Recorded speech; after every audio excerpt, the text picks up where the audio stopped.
ये कहानी है मणिपुर गांव के एक गरीब परिवार की। देखिए, मैंने आपको पहले ही कहा था कि इनका ख्याल रखिए, वरना मौसम बदलते ही इनकी तबीयत और खराब हो जाएगी। जी, अब मैं क्या करूं डॉक्टर साहब?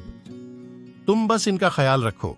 इन्हें गर्मी बर्दाश्त नहीं होती है तो कोशिश करो कि कोई एसी या कूलर वगैरह खरीद लो।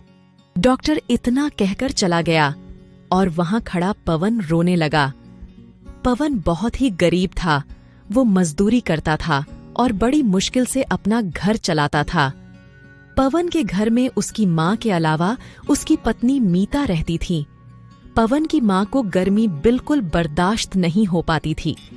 जरा सी गर्मी बढ़ने पर उनके हाथ पैर सूजने लगते थे और पसीने की वजह से पूरे बदन पर अजीब से धब्बे बन जाते थे। ये हर बार की कहानी थी, लेकिन बढ़ती उम्र के साथ पवन की माँ की हालत अब और ज्यादा खराब होने लगी थी।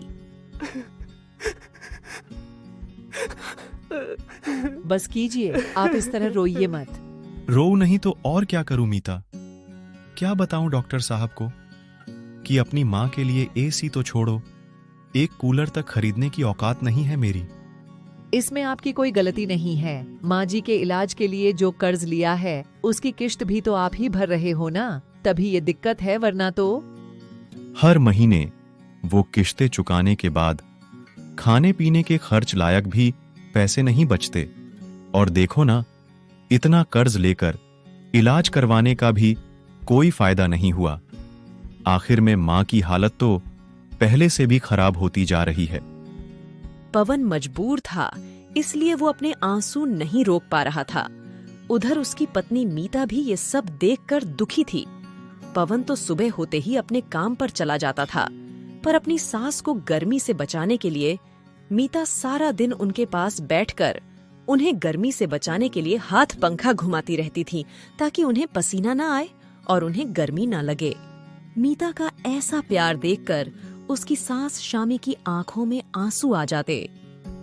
मैंने जरूर पिछले जन्म में कोई अच्छे कर्म किए होंगे, जो मुझे पवन जैसा बेटा और तुम जैसी बहू मिली। तुम दोनों मेरी वजह से कितने परेशान हो रहे हो। बस अब तो भगवान मुझे जल्दी से उठा ले, तब जाकर इस घर में तुम दोनों सुकून से रह पाओगे। ना माँ जी, ऐसा मत कहिए। आप चली जाएंगी तो हमारा क्या होगा? बेटी तू परेशान मत हो, घंटों से पंखा कर रही है, जाकर आराम कर। नहीं माँ जी, मैं परेशान नहीं हो रही हूँ, बल्कि मुझे तो आपकी सेवा करने का मौका मिल रहा है। पवन और मीता दोनों शामी की बहुत सेवा करते थे।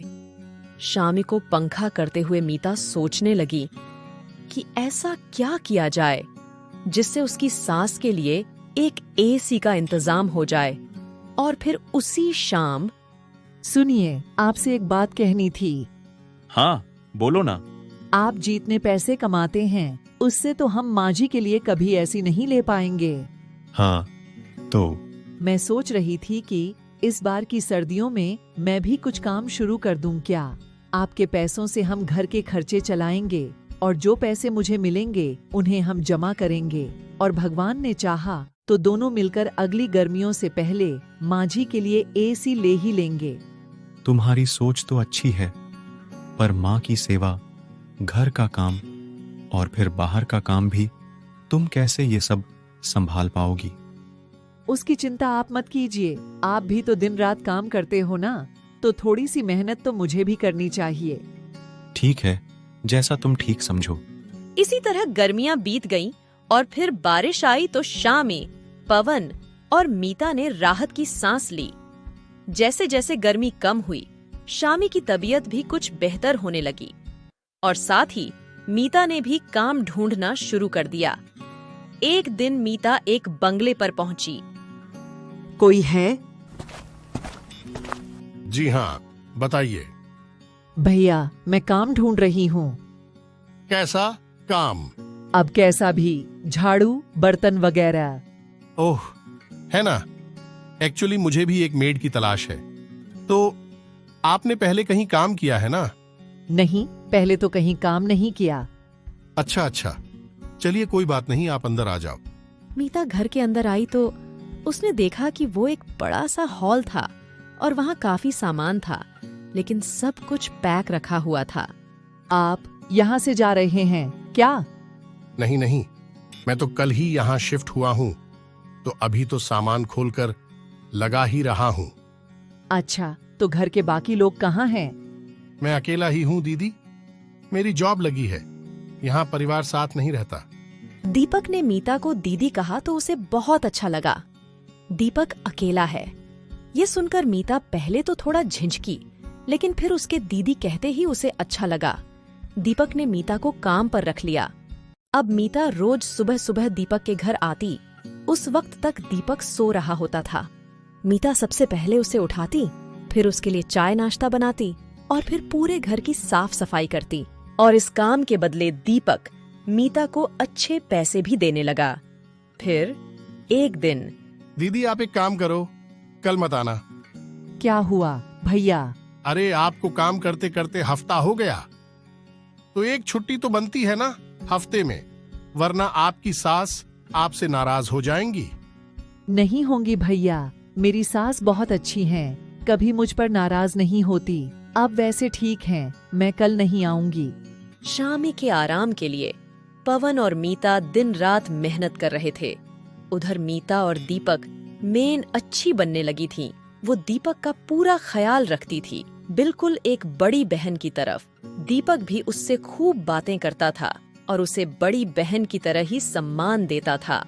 एक दिन दीपक ने मीता से पूछा, दीदी आपके पति क्या करते हैं? मजदूरी करते हैं भैया। अच्छा, और आप कब से काम कर रही हो? नहीं भैया, आप पहले हो जिनके यहाँ मैं काम कर रही हूँ। इससे पहले कभी जरूरत ही नहीं पड़ी। तो अब ऐसे क्या मजबूरी हो गई कि आपको घर से बाहर निकलकर काम करना पड़ रहा है?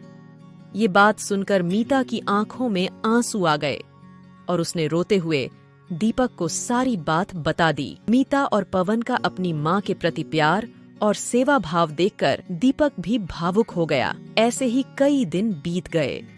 मीता और पवन एसी के लिए काफी पैसे जोड़ चुके थे, लेकिन होने को कुछ और ही मंजूर था। गर्मियों एक बार फिर वापस आने वाली थी। ऐसे में शामी अचानक बेहोश होकर गिर पड़ी। उसे दिल का दौरा पड़ा था, तो जो पैसे दोनों ने एसी के लिए कमाए थे, वो सारे के सारे शामी के इलाज पर खर्च हो गए। लगता है अम्मा जी के लिए ऐसी खरीदी नहीं पाएंगे। हिम्मत रखो मीता, ऊपर वाला हमारी परीक्षा ले रहा है। पर कब तक? 1 महीने बाद फिर गर्मी शुरू हो जाएगी और फिर माँ जी को और ज्यादा परेशानी होगी। पवन चुप था क्योंकि मीता की बात सही थी।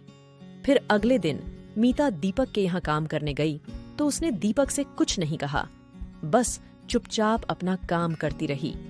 ये देखकर दीपक समझ गया कि जरूर मीता किसी परेशानी में है। दीपक के बार बार पूछने पर फिर मीता ने उसे सारी बात बता दी।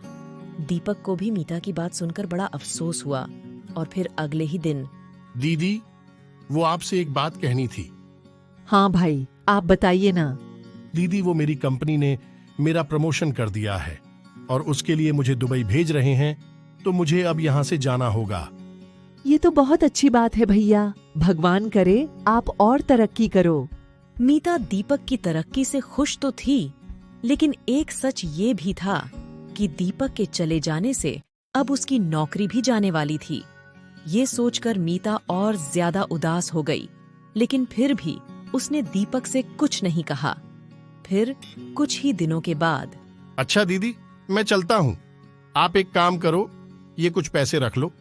नहीं भैया, मैं ये पैसे नहीं ले सकती, मेरी पगार तो आपने पहले ही दे दी है। मैं जानता था कि आप मुझसे पैसे नहीं लेगी।